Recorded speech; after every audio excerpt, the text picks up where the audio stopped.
Very good evening to all of you children and welcome back to our maths 4 sessions. Okay, so सबसे पहले तो let me congratulate all of you for giving wonderful and successful semester 3 online exams.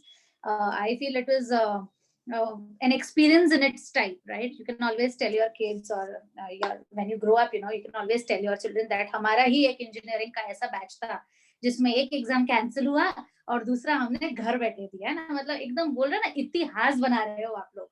सो अब हम entry मार रहे हैं हमारे semester 4 में. So let us hope that semester 4 is going to be as normal as your earlier exams, as normal as your earlier exams, right? And of course, the sessions that we are doing are going to be online because the pandemic is still on, the lockdown is still on. So we will be doing maths 4 in the online class just as we did maths 3.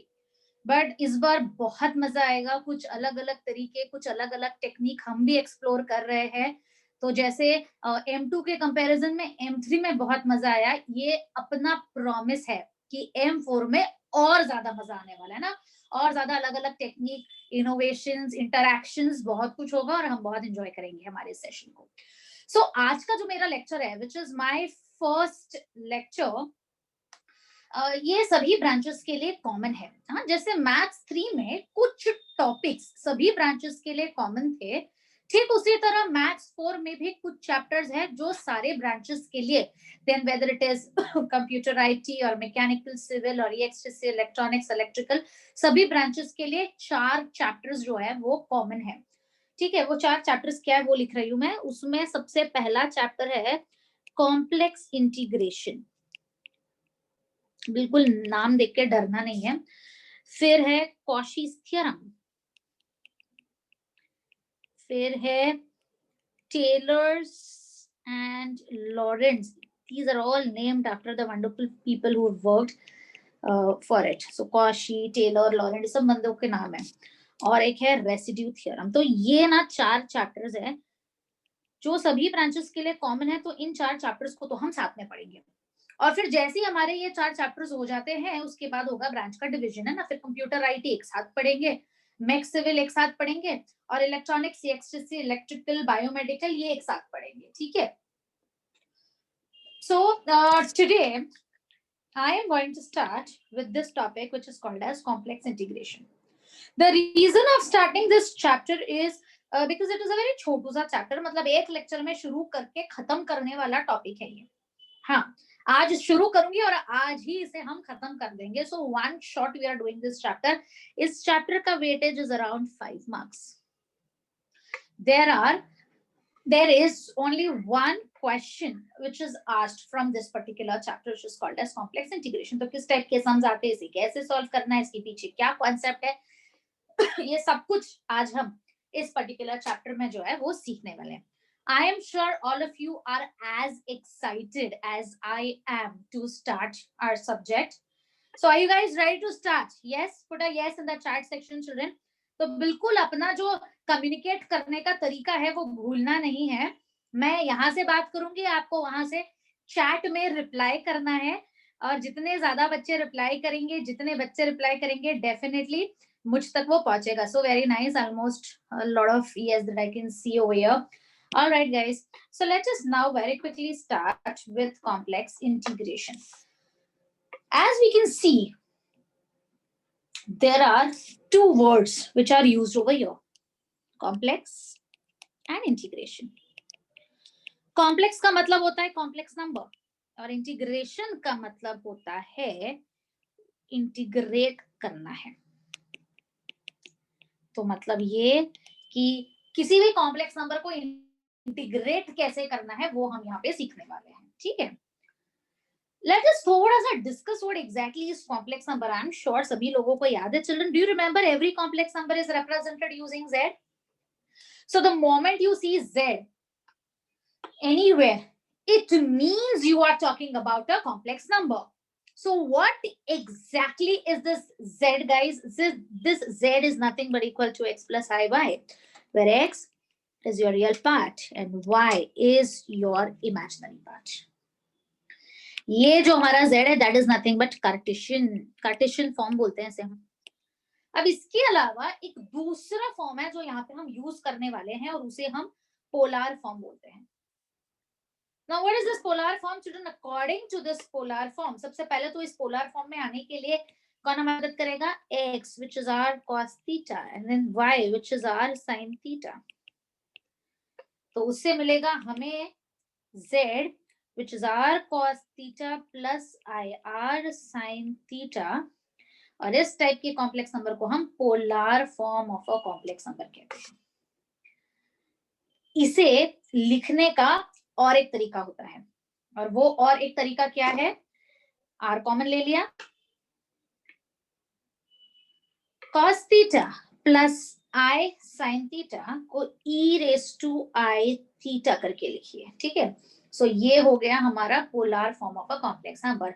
And one very important thing that you have to remember और you have to note, if the region, देखेंगे हम reason क्या है, if the region is a circle, then always use z in the polar form. Okay, so remember this children कि अगर हमारा region जो है वो सर्कल है तो हमारा जो z है वो हमें पोलर फॉर्म में ही यूज करना है. It's a rule, it's a compulsory rule. Okay, so let us quickly put this heading complex integration, write these two type of complex number and then we see the first type of sum in this particular chapter. Okay, so very big smile on your face, put the heading complex integration all of you. Just like maths 3, I want you all to maintain your notebooks very well. Of course notebook अच्छे से maintain करने के क्या क्या फायदे होते हैं ये तो आपको एग्जाम में पता चल ही गया होगा.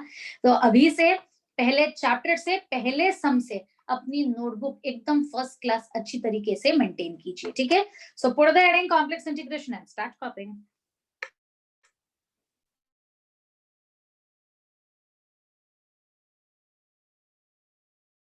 जैसे ये कॉपी करके हो जाए आपको डन करके लिखना है बेटा.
Done.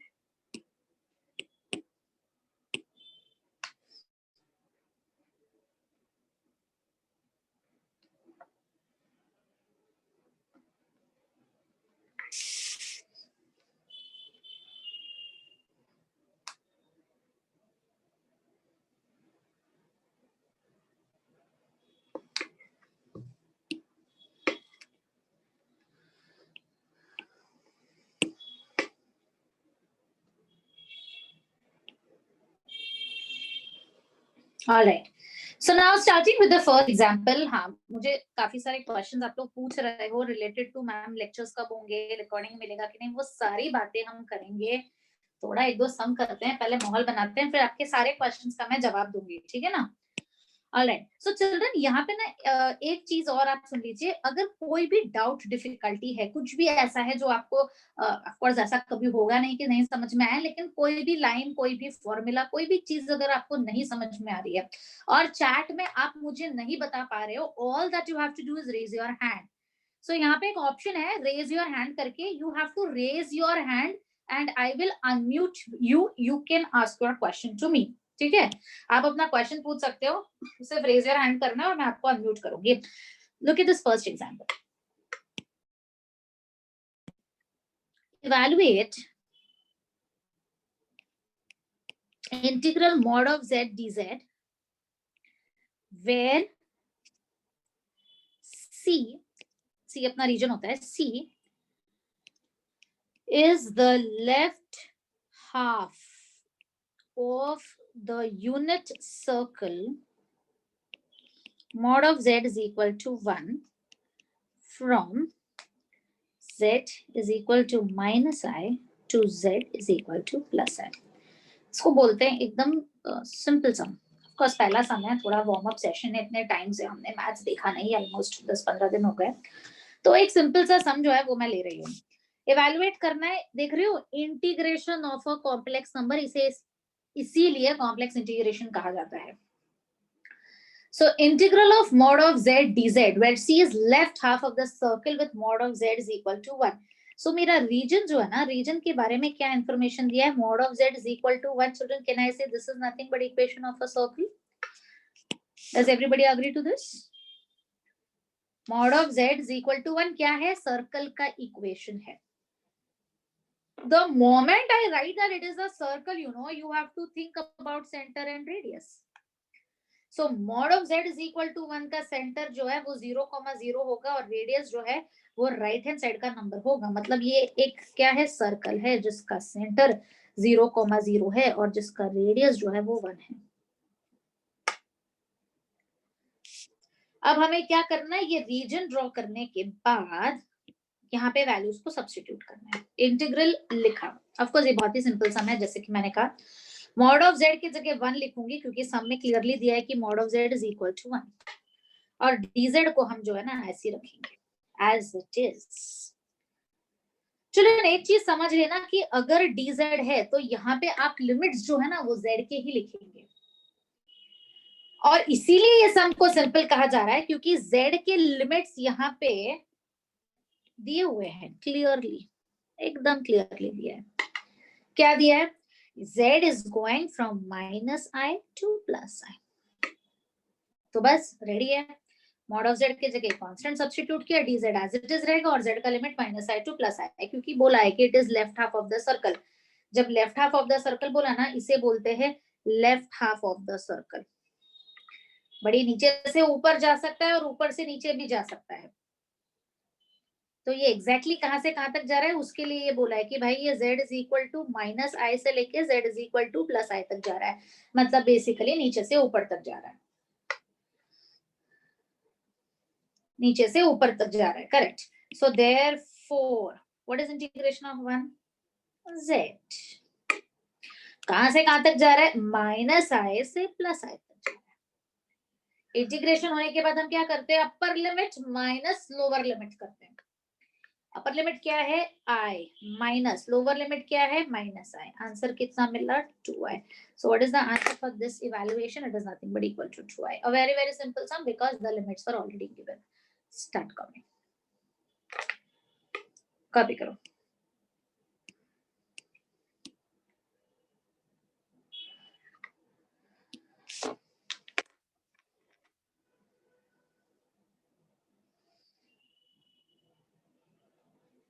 रिकॉर्डिंग्स आपको मिलेंगे बट मैथ्स 3 जैसा हर लेक्चर के बाद नहीं मिलेंगे। What we will do is we will use a different technique of giving you the recordings. You will get recordings of all the lectures. It's just that I'm going to use a different style of giving it, okay?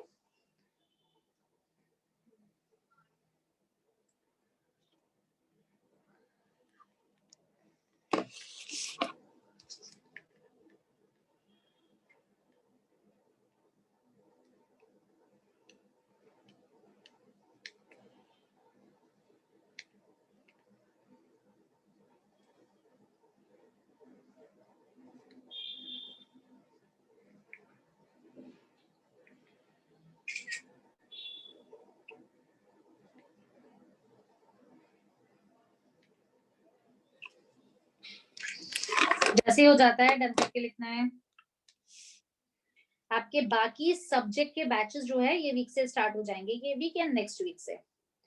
कुछ subjects ये week में start करूंगी और कुछ जो है next week से start कर दूंगी।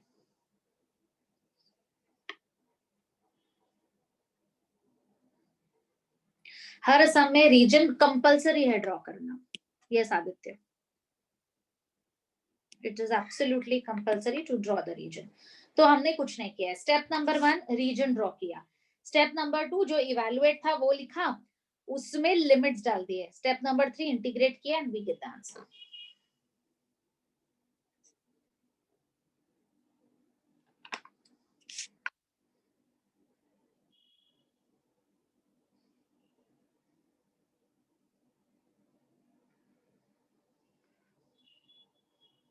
Then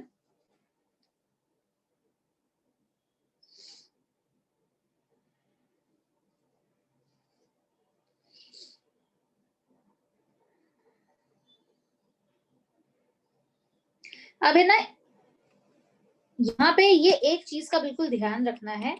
if the region is a circle always consider Z in the polar form. ये जो मैंने नोट लिखा था बिल्कुल रीजन के साथ लिखा था। अगले सम से हम देखेंगे सभी सर्कल वाले रीजन में मैं अपने सम को पोलर फॉर्म में ही कन्वर्ट कर रही हूँ ताकि वो इजीली सॉल्व हो सके। अगला सम देखो, वेरी इंपॉर्टेंट है for obvious reason that it is been asked in exams a lot of times. Show that integral of log of z dz is nothing but equal to 2 pi I. You have to show that integral of log z dz is equal to 2 pi I, where region क्या देखो, where C is the unit circle in the z plane. Perfect. Watch this. इस सम को solve करने के लिए ना हमें सिर्फ एक ही चीज चाहिए होती है। ऑफ कोर्स मतलब इंटीग्रल और क्वेश्चन तो होता ही है, लेकिन इसे सॉल्व करने के लिए हमें एक ही चीज चाहिए होती है और वो है रीजन। बराबर हमको अगर हमारे पास रीजन है तो पता चल जाएगा कि लिमिट्स कहां से कहां तक जाना है। सो यहाँ पे रीजन क्या है? Region is a unit circle. कोई बता सकता है यूनिट सर्कल का मतलब क्या होता है? What do you mean by unit circle children?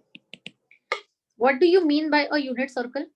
Very good, radius is 1। Unit मतलब यूनिटी, 1, शून्य नहीं, यूनिट 1, एक। So a circle which has got radius is equal to 1 is called as a unit circle. That's right. So I write a circle, I write center which is 0, 0, and I write radius which is equal to 1, and I draw a circle. ये मेरा x, ये मेरा y, ये unit circle. Centre इसका 0, 0, unit circle ना, unit circle का मतलब होता है सेंटर उसका 0, 0 और रेडियस उसका 1।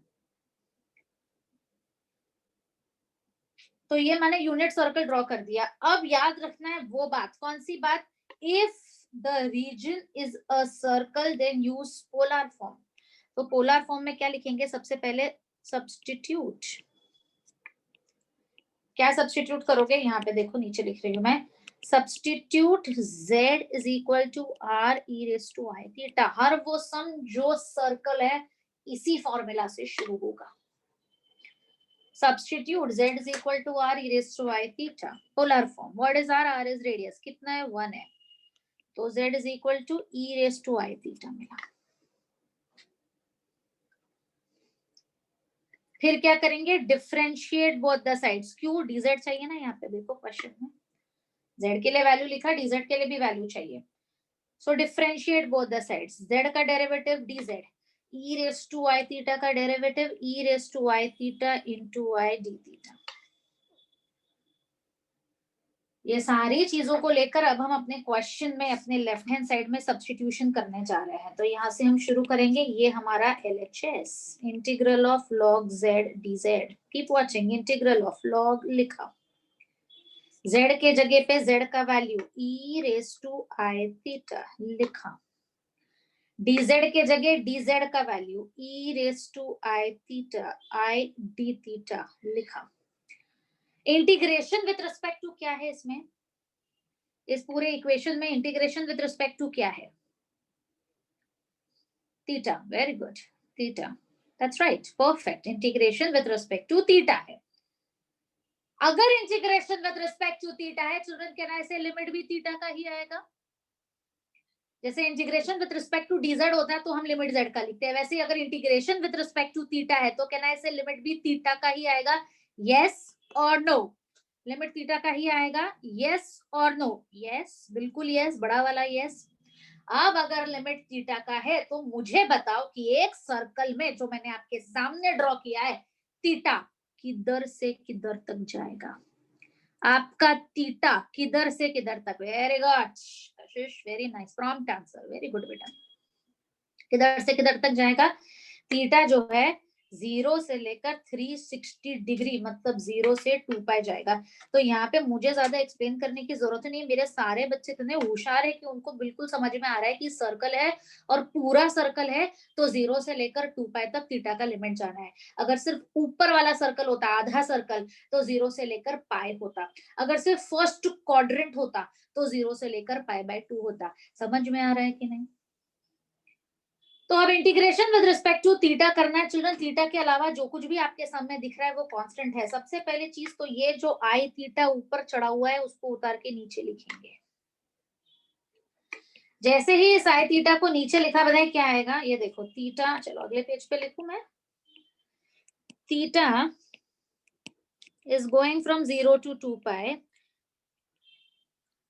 करेक्ट ना, आई थीटा इधर आ जाएगा log of e and e raised to I theta I d theta, ये सब कुछ मैंने लिखा। What is log e? कितना होता है log e?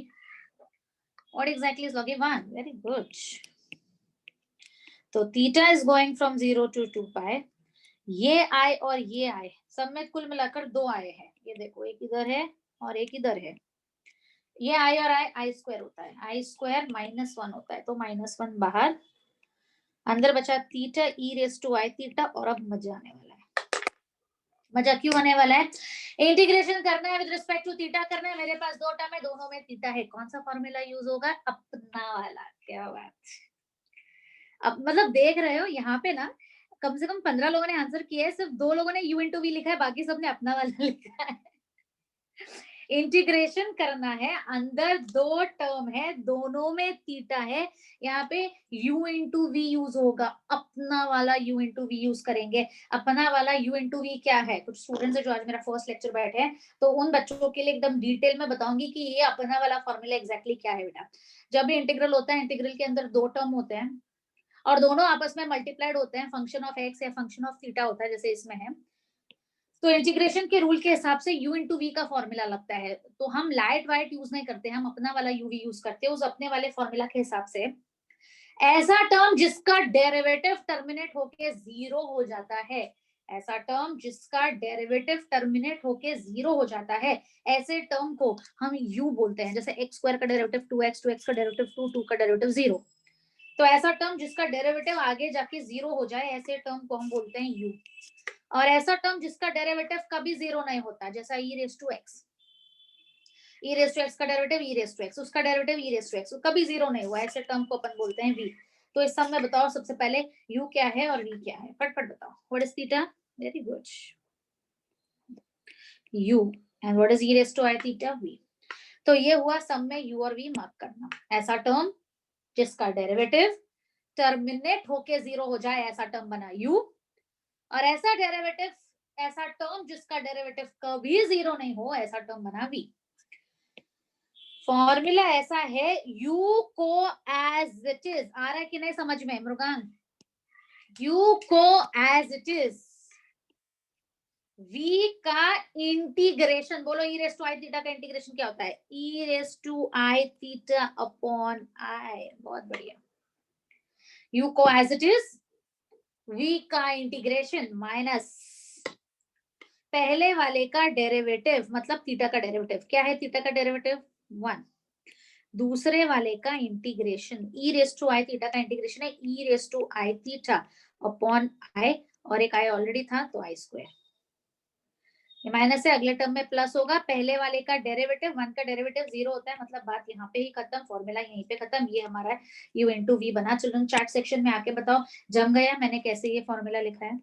u into integral of a minus पहले वाले का डेरिवेटिव, दूसरे वाले का integration, alternate plus and minus के साथ पहले वाले का डेरिवेटिव, दूसरे वाले का इंटीग्रेशन ये करते रहना है। पिनाकल इंजीनियरिंग क्लासेस के यूट्यूब चैनल पे मैंने 5 मिनट का एक फंडा डाला है। इस U इंटू वी को और डिटेल में पढ़ना है तो वो 5 मिनट का वीडियो आपको देखना पड़ेगा, तो उससे आपको एकदम ही क्लियरिटी आ जाएगी कि U इंटू वी लगता कैसे है। बस इंटीग्रेशन खत्म, अगला step upper limit minus lower limit. What is your upper limit? 2 पाई, मतलब जिधर जिधर थीटा उधर उधर 2 पाई, जिधर जिधर थीटा उधर उधर 2 पाई, ये मैं डाल रही हूँ अपर लिमिट। माइनस लोअर लिमिट, जिधर थीटा उधर 0, e रेस टू 0 1 होता है, सो 1 अपॉन आई स्क्वायर। याद है आप लोगों को ये e रेस टू, मतलब अगर निकालना हो e रेस टू आई 2 पाई कितना होगा? यूलर्स फॉर्मूला याद है? चलो cos 2 पाई प्लस आई sin 2 पाई, बराबर ना? e रेस टू आई 2 पाई कितना होता है? cos 2 पाई प्लस आई sin 2 पाई। cos 2 पाई 1 होता है, sin 2 पाई 0 होता है, मतलब अल्टीमेटली e रेस टू आई 2 पाई 1 मिला। तो अगले पेज पे जिधर भी e रेस टू आई 2 पाई है मैं 1 सब्स्टिट्यूट करूंगी। माइनस अभी भी बाहर, 2 पाई e रेस टू 2 आई पाई को हम क्या लिखेंगे? 1 अपॉन आई स्क्वायर माइनस 1, ये माइनस इस माइनस के साथ plus, so plus e raise to 2 I pi that is 1 minus lower limit. What is your lower limit? I square is minus, minus and minus is plus, और ये minus और वो plus हो गया minus, so minus 1। ये 1 और ये 1 cancel, minus 2 pi upon i. कोई बताएगा व्हाट इज 1 बाय आई?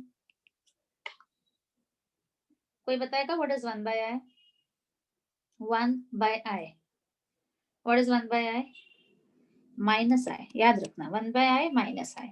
सो 2 पाई तो था, 1 बाय आई बना माइनस आई, माइनस माइनस बना plus, which is equal to 2 pi I. और चिल्ड्रन चेक करके बताओ क्या है? यही आंसर चाहिए था कि हमारा right hand side 2 pi I था, बिल्कुल यही था। So is this sum clear to everyone children? बहुत ही सिंपल एग्जांपल था। क्या किया? पहला स्टेप रीजन ड्रॉ किया, दूसरा स्टेप पूरे सम को पोलर में कन्वर्ट किया और थीटा का लिमिट लिखा, और तीसरा स्टेप अपना इंटीग्रेशन सॉल्व करके upper limit minus lower limit किया। So please come to the chat section to let me know if you've understood this example well. Yes, if you have understood this example well, quickly. The more you communicate, the more I get to know you, your names, everything. Yeah. All right, guys, start copying. कुछ भी doubt है please ask, start कॉपिंग। एक एक चीज को अच्छी तरीके से कॉपी कीजिए। हाँ,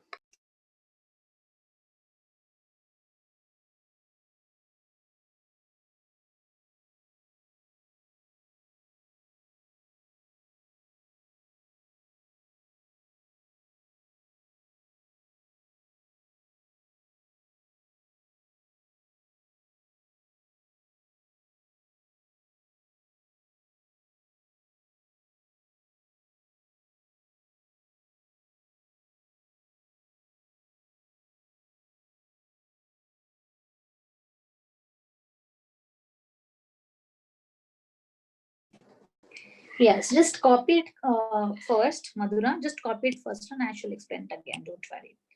Just put it down first. Write the sum with all. तो ये ना मॉड्यूल है पूरा। इस मॉड्यूल के अंदर 4 चैप्टर्स आते हैं। इस मॉड्यूल का नाम ही कॉम्प्लेक्स इंटीग्रेशन है, और इस कॉम्प्लेक्स इंटीग्रेशन वाले मॉड्यूल में जो है वो 4 चैप्टर्स आते हैं जो हमने देखे। Complex integration, Cauchy's theorem, Taylor's and Laurent's and residue theorem. आप खोल खोल के देखोगे तो ये ऐसे 4 अलग अलग चैप्टर्स आपको दिखाई देंगे।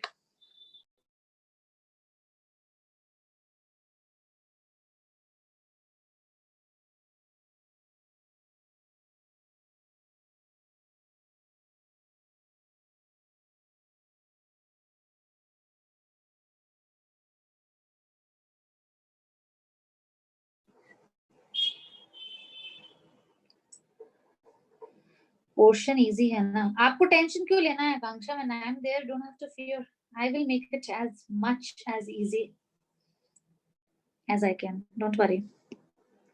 इतना है कि मैथ्स पूरा ना बहुत वास्ट है, बहुत वास्ट है। The lot of things and lot of chapters that you have to study.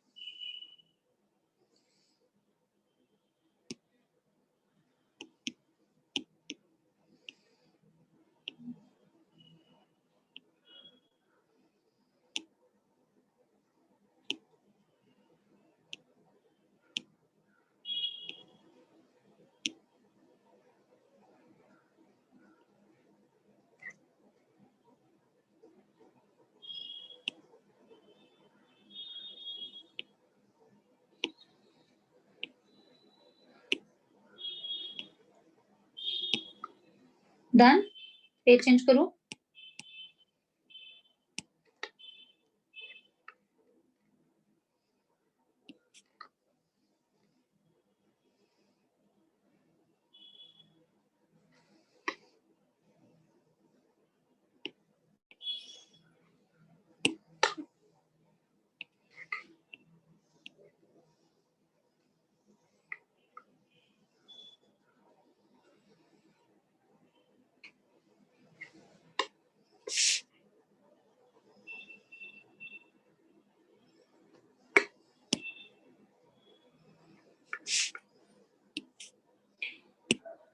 So basically ये सम में हम क्या कर रहे हैं, कॉम्प्लेक्स टर्म्स को इंटीग्रेट कर रहे हैं। जेड प्लेन का मतलब क्या होता है Pranay? Z plane, what is Z? Z is X plus I Y. So Z plane का मतलब अपना X and Y plane. Okay, so normal Cartesian plane X and Y plane को ही जेड प्लेन कहते हैं।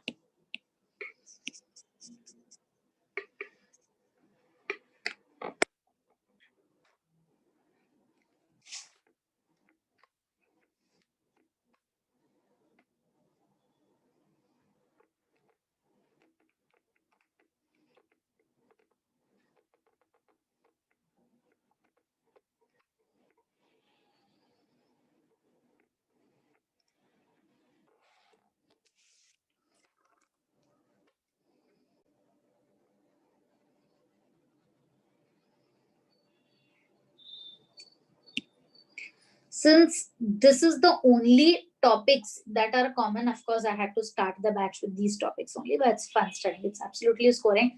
The total weightage of this topic is close to 5 plus 8, 13, 13 and 6, 19 and 12, like okay, close to like 30 marks. ये जो 4 chapters है common वाले, उनका पूरा weightage is close to 30 marks.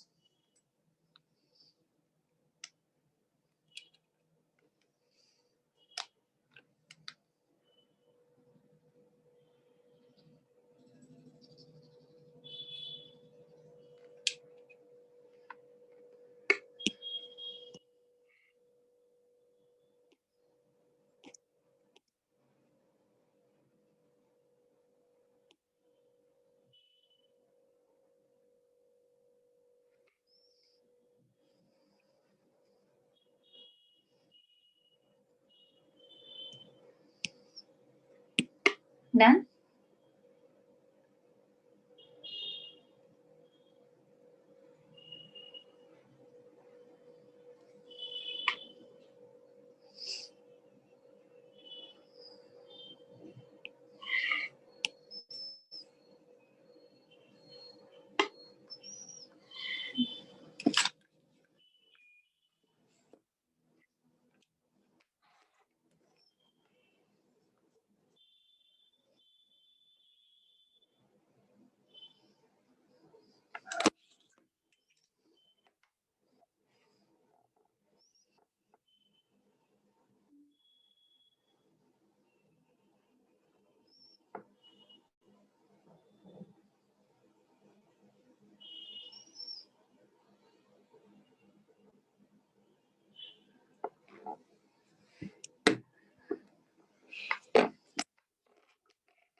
Ready?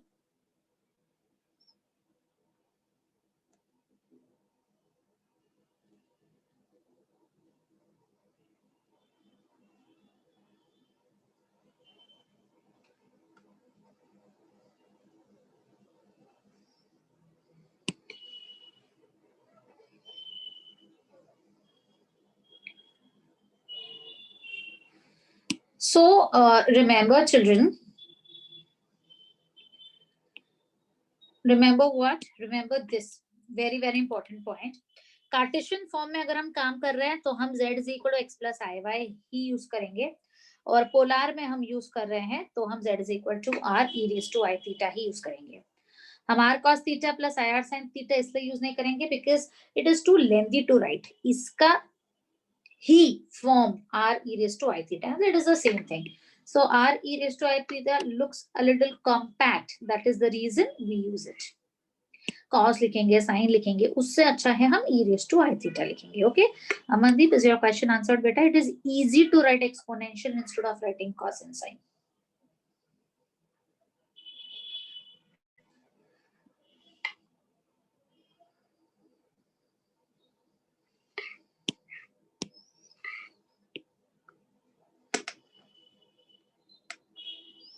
चले अगले सम की तरफ.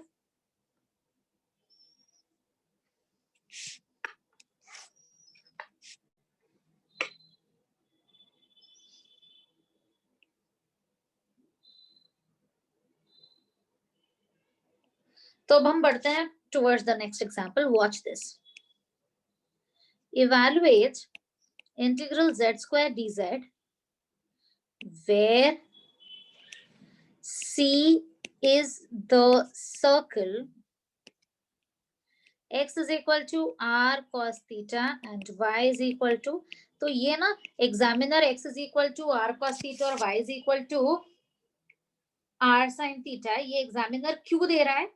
x is equal to r cos theta and y is equal to r sin theta. Examiner एक हिंट आपको दे रहा है कि भाई रीजन जो है वो सर्कल है, तो तुम पोलर ही यूज करना. ये बात समझ में? हमें तो ये बात पता है और हम तो ये करने वाले हैं, लेकिन एग्जामिनर अपने तरफ से अच्छा बनने की कोशिश कर रहा है और आपको ये हिंट दे रहा है कि ये पोलर में सॉल्व किया जाए. ठीक है, now watch this children. Integral of z square dz. Circle के बारे में कोई इंफॉर्मेशन नहीं दिया, मतलब ना तो उसके सेंटर के बारे में दिया है, ना उसके रेडियस के बारे में दिया है. अच्छा एक बात बताओ, हमको ये सर्कल के बारे में इंफॉर्मेशन क्यों दिया जाता है? मतलब why is the reason given? Come on answer this question. Why is a reason given in the sum? किसी भी सम में रीजन क्यों? हाँ very good Himani, very good, very good Taha, very good Kashish, Lavesh, Pranita, very nice. Limits find out करने के लिए मतलब reason देखेंगे, लिमिट लिखेंगे. तो अब अगर इस सम में लिमिट ऑलरेडी दिया हुआ है तो इसके लिए रीजन ड्रॉ करने की जरूरत ही नहीं है, या फिर रीजन बनाने की जरूरत ही नहीं है. इसलिए एग्जामिनर ने सेंटर और रेडियस दिया ही नहीं है. वो बोल रहा है कि भाई मैं तुमको लिमिट बता रहा हूँ ना, सीधा मैं सीधा तुमको बता रहा हूँ कि तुम्हारा थीटा जो है वो 0 से π/3 जा रहा है, तो आपको कोई सेंटर और रेडियस के चक्कर में पड़ने की जरूरत नहीं है. हम सीधा क्या लिखेंगे? हम सीधा लिखेंगे substitute z is equal to r e raise to i theta. क्यों? क्योंकि सर्कल है, पोलर चाहिए. फिर r रेडियस के बारे में कुछ नहीं दिया तो r r ही रहेगा. हम बोलेंगे डिफरेंशिएट बोथ द साइड्स. क्या आएगा? Differentiate both the sides. z का derivative dz r constant e raise to i theta into i d theta. अब इस चीज को यहाँ पे मैं सब्स्टिट्यूट करूंगी. इंटीग्रल लिखा, z का स्क्वायर मतलब इसका square, r square e raise to i theta का स्क्वायर क्या होता है? e raise to 2i theta होता है बेटा. e raise to i theta का स्क्वायर क्या होता है? e raise to 2i theta होता है, बराबर ना. और dz के जगह ये पूरा इधर लिखेंगे r e raise to i theta into i d theta. Theta कहां से कहां तक जा रहा है? थीटा 0 से π/3 तक जा रहा है, हमने सब में देखा. Children before I move ahead, ये समझ में आया सबको? यस या नो? मैं आगे बढ़ू, मैं आगे कुछ करूं इसके पहले बता दो चलो फटफट, क्या ये जो मैंने लिखा है ये सबके समझ में आया है? Yes, especially the new ones, Amandeep and Madhura and lot of new, Ismail Khan, कलश, जिज्ञासा, आ रहा है बेटा समझ में? मृणाल, अब एक बात बताओ, इंटीग्रेशन जो है वो विद रिस्पेक्ट टू थीटा है. अगर integration with respect to theta है, कैन आई से थीटा को छोड़कर सम में जो है वो कांस्टेंट है? मतलब क्या क्या कांस्टेंट है? ये आर स्क्वायर कांस्टेंट है, ये आर कांस्टेंट है, ये आई कांस्टेंट है. तो r square into r cube बाहर लिया, आई को बाहर लिया, अंदर बचा theta which is going from 0 to π/3. और ये दोनों एक्सपोनेंशियल को अगर मैं क्लब कर दूंगी ना तो e raise to 3i theta दिखेगा. e raise to 2i theta into e raise to i theta e raise to 3i theta होता है. आर क्यूब लिखा, आई लिखा. अब बताओ what is integration of e raise to 3i theta? e raise to 3i theta upon 3i. कहां से कहां तक? 0 से π/3 तक, बराबर ना. ये i और ये i क्या हो जाएगा, कैंसिल। अपने पास क्या बचेगा, r³/3, और क्या होगा, इंटीग्रेशन हो गया है तो अपर लिमिट माइनस लोअर लिमिट होगा। What is your upper limit? Your upper limit is π/3. तो e⁻³ थीटा के जगह π/3 माइनस लोअर लिमिट क्या है, 0, तो थीटा के जगह 0। ये 3 और ये 3 क्या होना है, कैंसिल होना है। तो अपने पास क्या बचेगा, अपने पास r³ बचा अपॉन 3 बचा, इधर e⁻i⁻ बचा, इधर e⁻0 मतलब -1 बचा। अब e⁻i⁻ क्या होता है, e⁻i⁻ क्या होता है वो याद है, e⁻i⁻ अभी भी बताया तो थोड़ी देर पहले, cos π plus i sin π। What is cos π, -1 आता है तो ठीक, नहीं तो कैल्सी है ना, जिंदाबाद। cos π इक्वल टू -1 बोलेगा कैल्सी, sin π कितना होता है, 0 होता है। मतलब ये कि r³ लिखा अपॉन 3 लिखा, इधर -1 है और ये तो -1 था ही, मतलब मेरा full and final answer in this sum is -2/3 r³। I hope the sum is clear to everyone. चलो, यहाँ पे रीजन सिर्फ इसलिए नहीं बनाया क्योंकि सेंटर और रेडियस नहीं था, नहीं तो बना देते। और रीजन क्यों बनाते हैं, लिमिट्स लिखने के लिए, तो लिमिट्स तो यहाँ पे स्ट्रेट फॉरवर्ड हमें नजर आ रहा है। I hope the sum is clear to everyone. Please start कॉपिंग।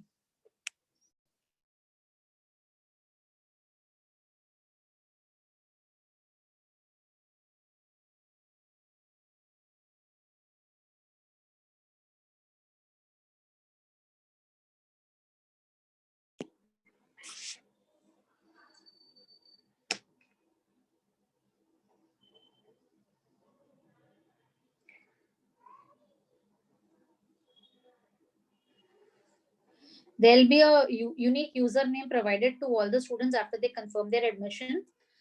So around 85 students have already confirmed their admission. उनको ये वीक में IDs मिल जाएंगे, और बाकी जो students हैं जो आज डेमो बैठे हैं, you have to confirm your admission, children, within this 2-3 days. Our next lecture will be on 1st of February. Our next lecture will be on 1st of February. 1st Feb, that is Monday, 6 o'clock हमारा next lecture होगा।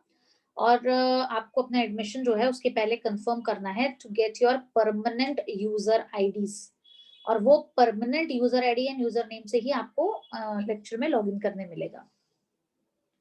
We do give notes, question paper set, solution, extra sums, वो सब कुछ जैसा हर साल हर semester में होता है मैथ्स के लिए दिया जाएगा। Everything which is required for the preparation will be provided from the class. या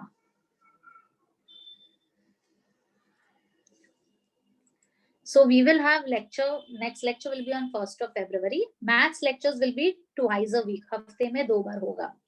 We will not have lectures every day. हफ्ते में 2 बार ही होगा. Maths lecture will be twice a week.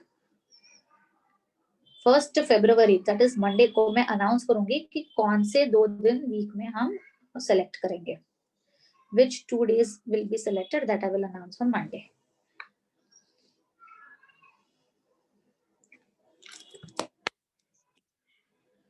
So done, children?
Our maths lectures will be twice a week, 6 to 8. Twice a week, 6 to 8. So all those who have joined Python with us, Python timing is 8:30 in the night. So it will not clash, don't worry. और वैसे भी आपने ये जो 8:30 वाला batch लिया है, ये वेकेशन बैच है जो सिर्फ 12th या 14th Feb तक है. So उसके बाद there will be no problem. Okay, don't worry. So maths lecture is not every day. It is just twice a week.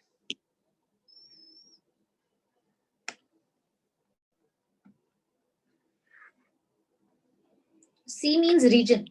ऐसा C को region बोलते हैं. Question में ना ऐसा छोटू सा इधर C लिखा रहता है. Where C is nothing but the region. So it could be a circle, it could be a square, it could be anything.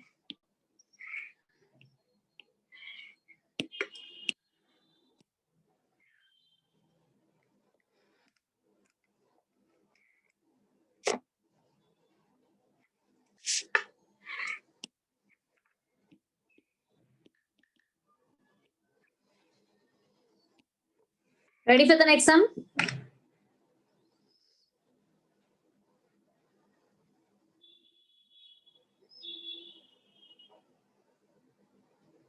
अब क्योंकि हमने सर्कल वाले रीजन में एंट्री मारी है तो हम ना जितने भी सर्कल से रिलेटेड सम्स है वो सब एक साथ सॉल्व कर लेते हैं.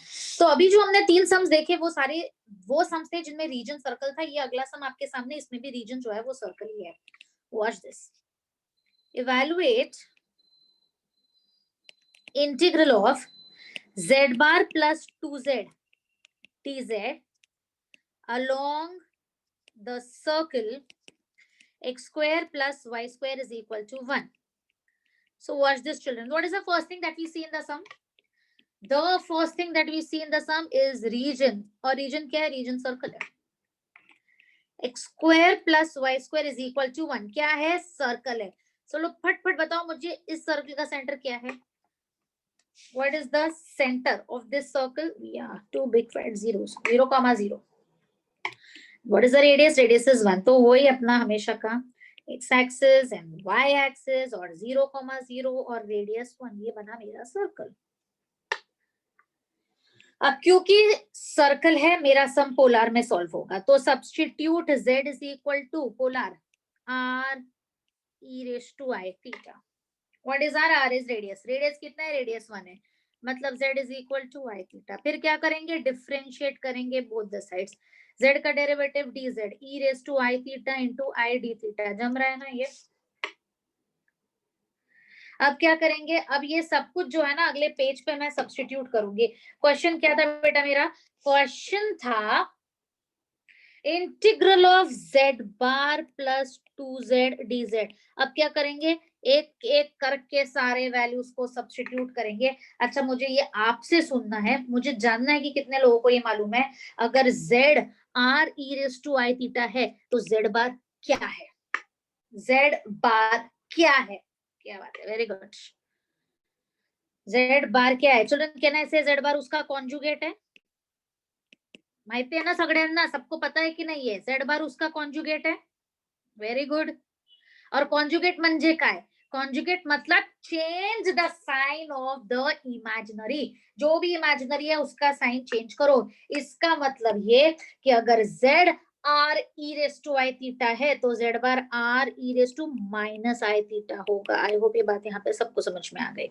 और 2z जो है r e raised to I theta ही रहेगा. dz जो है I e raised to I theta d theta. Limit theta का है तो थीटा कहां से कहां तक जा रहा है? एक सर्कल में थीटा जो है वो 0 से लेकर 2 पाई तक जा रहा है. हमने पहले देखा था कि अगर पूरे सर्कल की बात हो रही है तो लिमिट जो है 0 to 2 पाई जाएगा. So theta is going from 0 to 2 pi. ये r कांस्टेंट है, मैंने बाहर ले लिया. e raise to I theta तो अंदर मौजूद दोनों टर्म्स के साथ में मल्टीप्लाई कर रही हूँ. पहले आएगा r e raise to minus I theta into e raise to I theta. कितना होता है? ई रेस टू 0 होता है. ई रेस टू 0 म्हणजे 1 plus 2 r e raise to 2 i theta with respect to d theta. आयत बाहर. Let us integrate. जब हम इंटीग्रेशन कर रहे हैं तो पहला r है. r का इंटीग्रेशन r थीटा कांस्टेंट है ना. और इधर आएगा 2r e raise to 2 i theta upon 2i. कहां से कहां तक? 0 से 2 पाई. 2 और 2 क्या हो जाएगा? कैंसिल. अगले स्टेप पे क्या आएगा? अपर लिमिट माइनस लोअर लिमिट. अच्छा एक बात बताओ, यहाँ पे मैंने गड़बड़ कर दी. यूनिट सर्कल था ना ये. आर लिखने की जरूरत ही नहीं है. आर लिखने की जरूरत ही नहीं, किसने बताया भी नहीं। यूनिट सर्कल है ना, यूनिट सर्कल मतलब आर लिखने की जरूरत ही नहीं है। आर के जगह तो यूनिट रेडियस डालेंगे। कितना है रेडियस? 1 है। रेडियस कितना है? रेडियस 1 है। आर की बात ही नहीं होती है ना, रेडियस इज 1। अब अगले स्टेप पे क्या आएगा चिल्ड्रन? अगला स्टेप पे आएगा अपर limit minus lower limit. Upper limit कितना है? Upper limit is 2 pi, so 2 pi e raised to 2i into 2 pi upon I minus lower limit is 0, e raised to 0 is 1 upon I।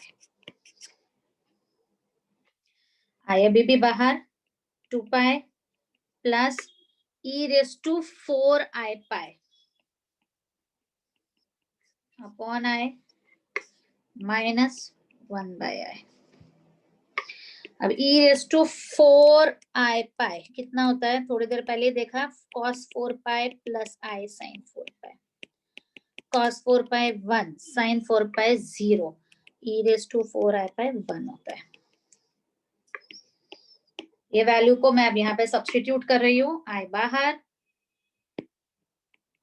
2 पाई अंदर, 1 upon i minus 1 upon i, ये हो गया cancel. मेरा answer 2 pi I। Children, please come to the chat section to let me know if you've understood. So now this is just a different variety of the same type of sum। बिल्कुल same type में एक अलग variety है, कुछ भी इसमें difficult नहीं है, सेम टाइप है, सर्कल रीजन है। हमने अपने सम को पोलर में कन्वर्ट किया और उसे फटाफट सॉल्व कर दिया। Correct? Copy down quickly.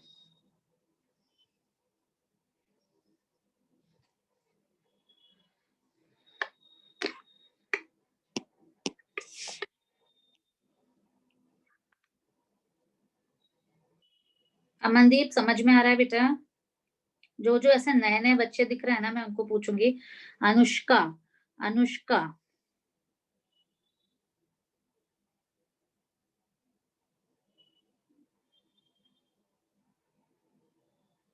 D'Costa,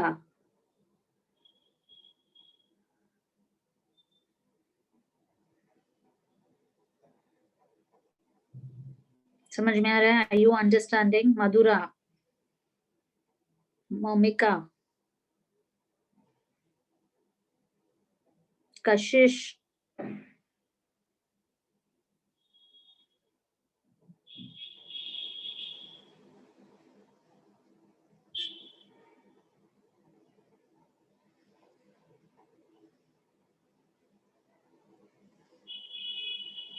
Stalin,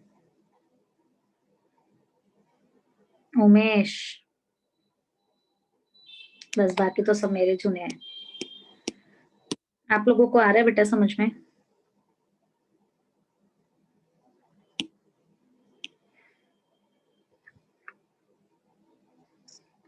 Madhura, you want me to explain the sum again? What did you not understand? I'm unmuting you, मैं आपको unmute कर रही हूँ। आप मुझे पूछो कि आपका डाउट क्या है। मतलब ये सम में तो कुछ भी नया नहीं था, just like the previous example। तो मैं आपको unmute कर रही हूँ बेटा, पूछो मुझे आपका डाउट क्या है, क्या चीज नहीं समझी आपको? I'm starting again। स्टार्टिंग नहीं समझा? मतलब ये जो मैंने सर्कल बनाया ये समझा आपको? Yes ma'am। हाँ, ये जो मैंने सब्स्टिट्यूशन यहाँ पे लिखा है ये समझा आपको? z is equal to r e raise to I theta का? Yes। हाँ, क्योंकि जब भी सम में रीजन सर्कल है मतलब हम ये सब्स्टिट्यूशन लिखते हैं। करेक्ट है? फिर ये जो डिफरेंशिएट किया मैंने ये समझा आपको? Yes। Very good. अब उसके बाद मैंने क्या किया? उसके बाद मैंने ये जो मेरा क्वेश्चन था उसमें वैल्यूज को सब्स्टिट्यूट किया।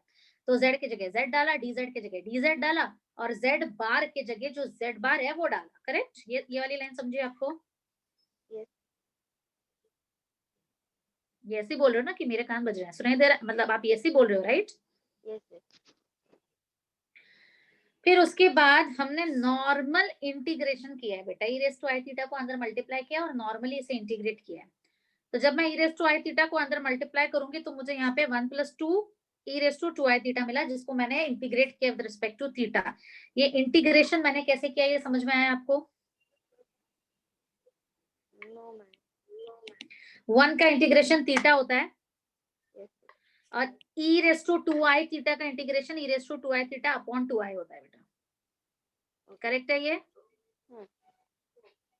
फिर upper limit minus lower limit किया और उसे सिंप्लीफाई किया and we got the answer, right? समझ में आया? Yes. ओके बेटा।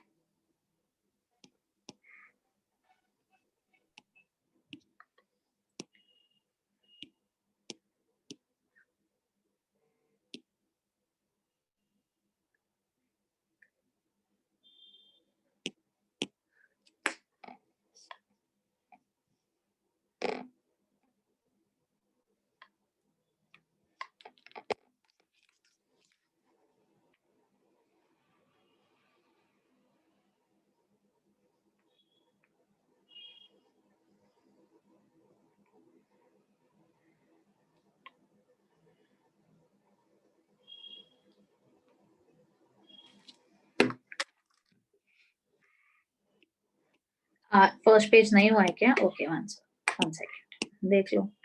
जिसका फर्स्ट पेज बाकी है लिख लो। बहुत ही सिंपल चैप्टर है और जो हम कर रहे हैं बस उसी टाइप के समझाते हैं। इसमें दो ही वैरायटी आता है, एक पोलर का, दूसरा कार्टेशियन का। तो ये सारे हमारे पोलर वाले सम्स है।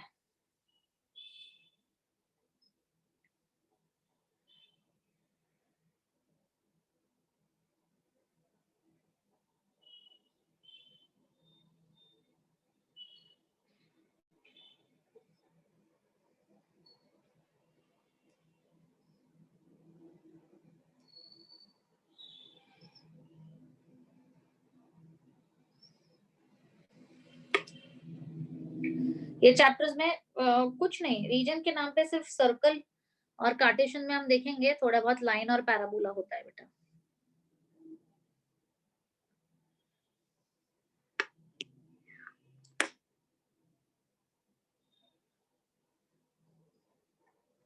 करूँ चेंज पेज? जैसे ही हो जाता है लिख के डन करके लिखना है।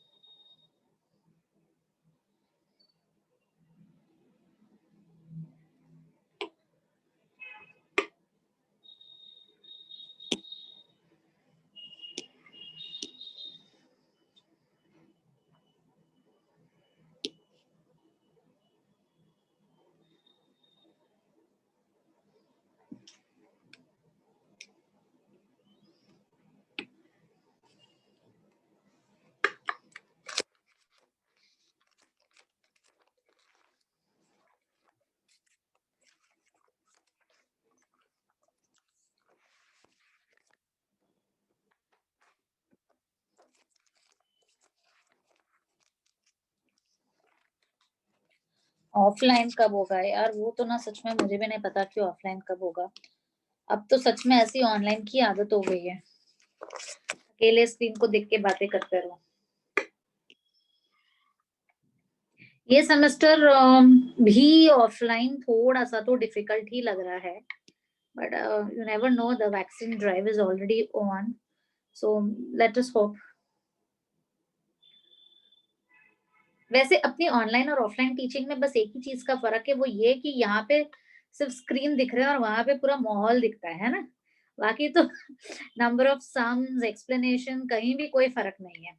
बस इतना है कि हाँ वहाँ थोड़ा क्राउड है, पब्लिक है, तो ऑफलाइन का मजा, उसका स्वैग अपना अलग ही है।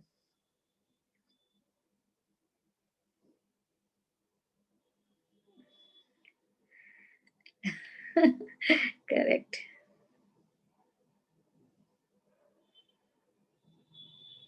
ऑलमोस्ट एक साल होने आया है। Even I am missing my classroom teaching as much as you guys are missing it. चलो कॉपी करो फटाफट। This is not a part of the सम।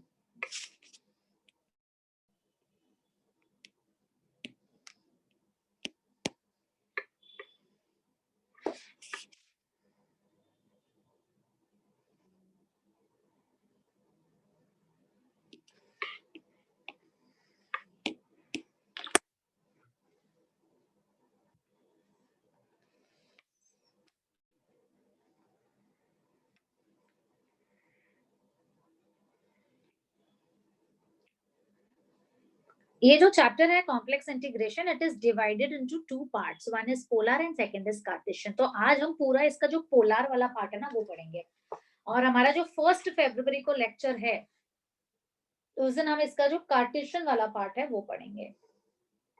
और वील सी, आज भी कर सकते हैं, let us see when we finish the polar part of it.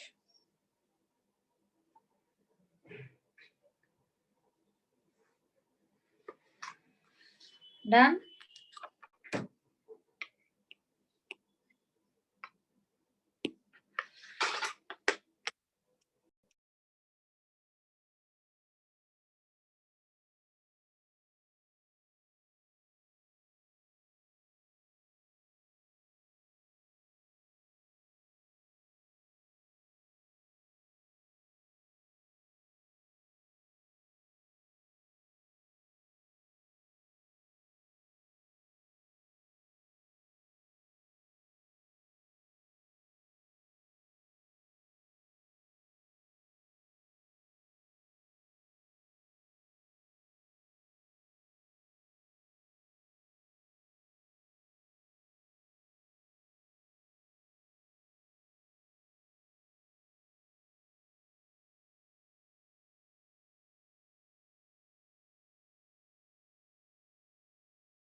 Next sum children, और अब मैं आपको दे रही हूँ थोड़ा सा टाइम ये सम को खुद से सॉल्व करने के लिए।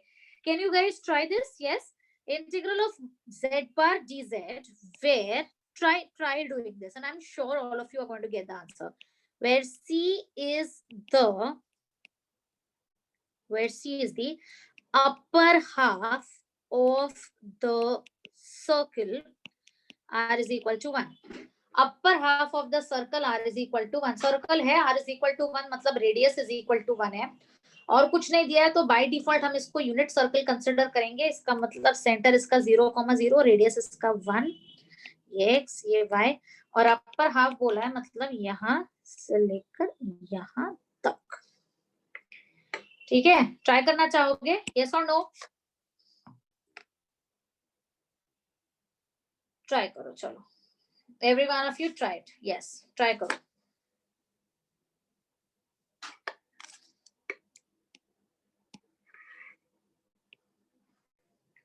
वही हमेशा का हमारा, हाँ लिमिट, अवनीश वेरी गुड बेटा, लिमिट 0 to पाई आएगा, करेक्ट, 0 से लेकर पाई तक, क्योंकि अपर हाफ बोला है ना।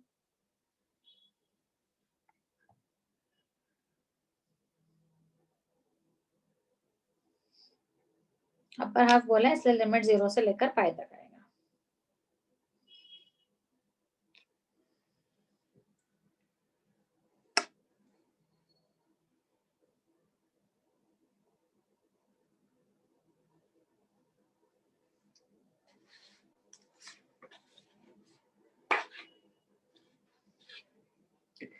Substitute z is equal to, Aman, that's really very fast, very nice beta, very good Himani, दोनों ने आंसर एकदम करेक्ट दिया है, मतलब जम गया है ना, पोलर जम गया। अमनदीप, अपर हाफ ऑफ द सर्कल बोला है, करेक्ट। अब आप देखो इंटीग्रल आपने लिख दिया, z बार लिखा है मतलब e raise to minus i theta, और dz के जगह पे आपने लिखा है i e रेस टू, इतना तो लिखा। अमनदीप मैं आपसे बात कर रही हूँ, है ना बेटा, इतना तो लिखा आपने। अब ये थीटा है मतलब लिमिट थीटा के होंगे, थीटा मतलब समझते हो ना। अब ये सर्कल को देखो और मेरी रेड लाइन को देखो जो मैंने सर्कल के ऊपर बनाई है, रेड लाइन जहां से शुरू हो रही है वहां पे थीटा का वैल्यू कितना है? ये जो रेड वाली लाइन है जहां से शुरू हो रही है, थीटा का वैल्यू कितना है उधर?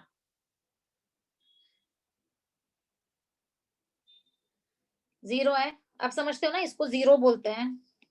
ये थीटा इज इक्वल टू 0 हुआ, ये theta is equal to 45 degree, ये theta is equal to pi 90 degree, बराबर ना। ये theta is equal to 180 degree, ये 270 डिग्री, तो theta is equal to 0, theta is equal to pi by 4, theta is equal to pi by 2, theta is equal to pi. मतलब इससे ज्यादा detail में मैं क्या बताऊं?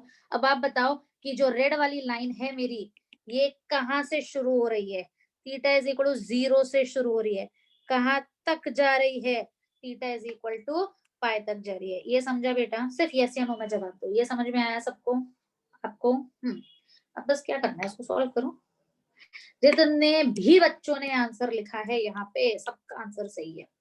सगारिका सिर्फ चेक कर, तू थोड़ा गड़बड़ किया है। राहुल आपने भी थोड़ी गड़बड़ की है, बाकी सबका आंसर सही है। सो हाँ, रीचेक करो बेटा।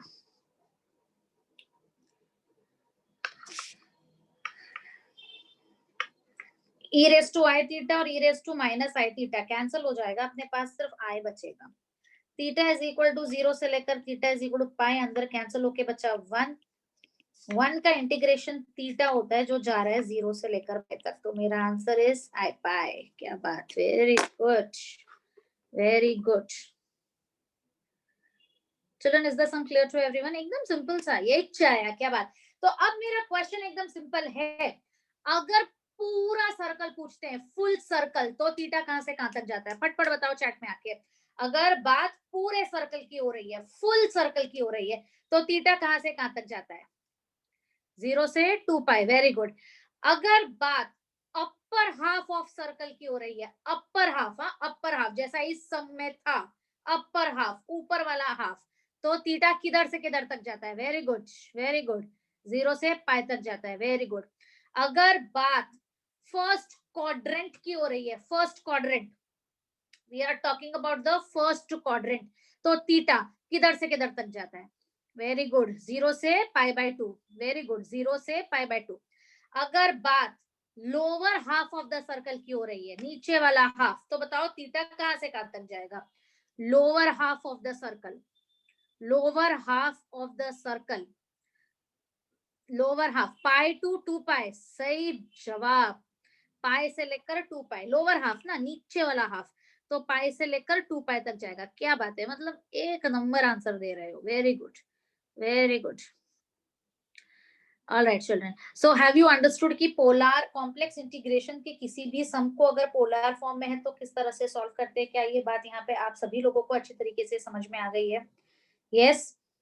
सबसे पहले z is equal to r e raise to I theta, अगर रेडियस है तो उसको सब्स्टिट्यूट करो, फिर डिफरेंशिएट करो, फिर अपना रीजन बना दो, उसके अंदर सारे वैल्यूज को सब्स्टिट्यूट करके हमको आंसर मिल जाता है। इंटीग्रेशन के बाद सिर्फ और सिर्फ क्या करना है, तो अपर लिमिट माइनस लोअर लिमिट करना है। Very nice. So this was about the first part of the chapter. Chapter अभी कंप्लीट नहीं हुआ है। ये चैप्टर में 2 पार्ट्स है, पहला इज पोलर जो हमने आज पढ़ा, and second part is Cartesian. Second part is cartesian. तो कार्टेशियन के सम्स को कैसे सॉल्व करना है, एक्स और वाई को अलग अलग कैसे हैंडल करना है, ये सब कुछ हम पढ़ेंगे हमारे अगले लेक्चर में। Today's lecture being the first lecture, I am keeping it very very short children, henceforth all your lectures are going to be 2 hours, okay? हमारा नेक्स्ट लेक्चर जो होगा वो 1st of Feb को होगा। 1st of Feb is a Monday. So Monday 1st of February 6 o'clock we will have the next lecture. All those who haven't confirmed their admission, please ensure that you are registering yourself and getting your permanent IDs before 1st, okay? So I hope guys you have understood everything that we have done today. Chat section में आके जरा बताओ तो कि समझ में आ रही है कि नहीं अभी भी बातें मेरी? हाँ चलो, very nice, very very nice, all right, very nice. So अब हम मिलेंगे सीधा 1 तारीख को, दैट इज मंडे को, और हमारी ये बैच जो है हफ्ते में 2 दिन होगी। मंडे मैं ऑफिशियली अनाउंस करूंगी कि हाँ कौन से 2 दिन जो है हमारे लेक्चर्स होंगे in the evening 6 to 8। Monday को 6 बजे लेक्चर है, ओके, मंडे 6 o'clock। और सो नेक्स्ट वीक से हमारे बाकी सब्जेक्ट्स भी स्टार्ट हो जाएंगे, तो एक एक डेमो लेक्चर बाकी सब सब्जेक्ट्स का भी आप लोग बैठ के देखिए। Until then tata bye bye guys, take care of yourself, a very happy Republic Day to all of you. जाओ मजे करो, बहुत ज्यादा सेल लगा है, शॉपिंग वॉपिंग करो अच्छे से, ओके, टाटा बाय बाय।